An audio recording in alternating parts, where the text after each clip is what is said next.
السلام علیکم۔ وہ انصار میں سے تھے اور نبی علیہ السلام کے ابتدائی دور میں اسلام قبول کیا۔ سابقون اولون میں شامل ہیں۔ ان کا ذکر جہاں بھی ملتا ہے اکثر اللہ کی راہ میں لڑتے ہوئے پائے جاتے ہیں، جو جہاد میں اپنے تقویٰ، طاقت، بہادری اور دلیری میں مشہور تھے، جن کا نام سمق بن خرشہ تھا اور ابو دجانہ کے نام سے مشہور تھے۔ کہا جاتا ہے کہ وہ سر پر لال پٹی باندھ کر میدان میں اترتے تھے، اور جب بھی سرخ پٹی سر پر باندھ کر میدان میں آتے تو لوگ سب جانتے تھے اس نے موت سے لڑنے کا عزم لے رکھا ہے۔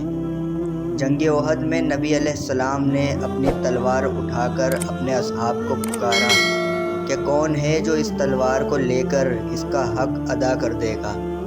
کچھ اصحاب آگے بڑھے، جن میں حضرت عمر ابن خطاب، زبیر بن عوام اور ابو دجانہ شامل تھے۔ نبی علیہ السلام نے شمشیر دے دی ابو دجانہ کو۔ جب ابو دجانہ کو نبی علیہ السلام کی تلوار مل گئی تو وہ اکڑ کر اترا کر چلنے لگے۔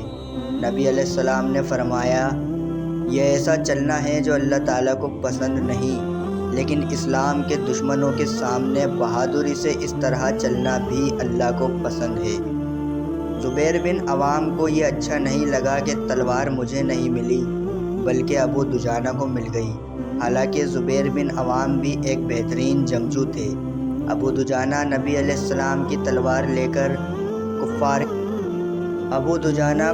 کے لشکر کی صفوں کو چیرتے ہوئے آگے بڑھتے جا رہے تھے۔ زبیر بن عوام ان کے پیچھے پیچھے آ رہے تھے دیکھنے کے لیے کہ یہ کیا کرتا ہے۔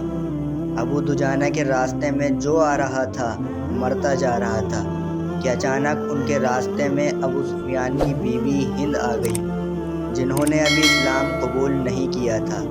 میدان احد میں ہند اور دوسری عورتیں اپنے لشکروں کو جوش و جذبہ دلانے کے لیے آئی ہوئی تھیں۔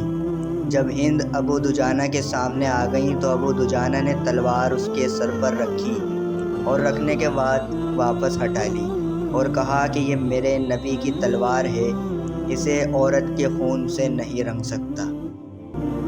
جنگ احد میں نبی علیہ السلام کو کفار نے زخمی کر دیا تھا۔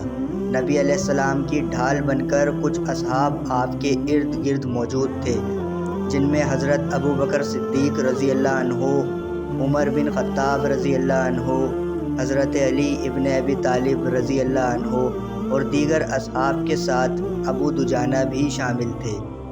نبی علیہ السلام کی وفات کے بعد حضرت ابو بکر صدیق رضی اللہ عنہ کے زمانے میں مسیلمہ کذاب، جس نے نبوت کا دعویٰ کیا تھا، اس جھوٹے ملعون کے خلاف ایک بڑی گھمسان کی جنگ ہوئی تھی۔ اس جنگ کا نام جنگ یمامہ ہے، جس جنگ میں ہزاروں اصحاب شہید ہو گئے تھے۔ اسی جنگ میں یہ غازی ابو دجانہ کی بھی شہادت ہو گئی تھی۔ سلام ہو اللہ کی راہ میں لڑنے والے مجاہدین پر اور شہداؤں پر۔ انشاءاللہ پھر حاضر ہوں گے ایک اور معلوماتی ویڈیو کے ساتھ۔ اللہ حافظ۔